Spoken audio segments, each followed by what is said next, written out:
GHMC mayor Gadwal Vijayalakshmi madam మట్టి గణపతుల దుకాణం గిట్లా పెట్టిందా ఎట్లా? విజయలక్ష్మి మేడం వినాయకుల దుకాణం పెట్టినట్లు ఎట్లా అనిపించిందే?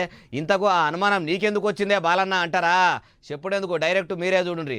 మరి మీకు ఏమనిపించిందో కామెంట్ చేయండి. అగో చూసిర్రా, అందరికి ఇట్లా మట్టి గణపతులు పంచి పెడుతుంది. ఇట్లా జిహెచ్ఎంసీలో పనిచేసేటోళ్ళందరికీ కూడా మట్టి వినాయకులను ఇస్తున్నదట. అడ్డమైన కళ్ళలతోని పీఓపీతోని తయారు చేసిన వినాయకులను వాడొద్దు, అవిటితోని అన్నిటికీ ఇబ్బంది. అందుకే మన జిహెచ్ఎంసీలో పనిచేసేటోళ్ళు అందరూ కూడా మట్టి వినాయకులనే వాళ్ళ ఇళ్లలో పెట్టుకొని నవరాత్రులు పూజించుకోవాలని ఇట్లా వంచిపెట్టిందట.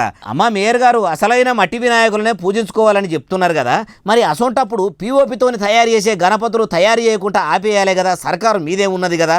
తయారు చేసేటోళ్ళు కూడా తయారు చేయకమంటే వాళ్ళు చేయరు కదా, గాయగురం చేయాలి కదా. అట్లాగిట్లా మీరు చేస్తారంటే తయారు చేసేటోళ్ళు కూడా ఉండరు కాబట్టి కొనటోళ్ళు కూడా ఉండరు. అప్పుడు ఎక్కడేం లేకపోతే సర్కారు వంచిపెట్టే మట్టి గణపతులే దిక్కు అనుకుంటా వినాయకుడిని మొక్కుకుంటా మట్టి వినాయకులు అనేది తీసుకుపోతారు. పుండో దగ్గర ఉంటే మందో దగ్గర పెడితే ఏడ కమ్మి అవుతుంది మేడం, బంధు పెట్టే దగ్గర బంధు పెట్టిపిస్తే తయారు చేసేటోళ్ళు కూడా ఉండరు. గాయగురం చెయ్యండి మేడము, ఈ తేపకు కాకుండా వచ్చే తేపకన్నా ఆ పని ముంగటేసుకోర్రి అంటుర్రు ఈ ముచ్చటిన్నోళ్ళు.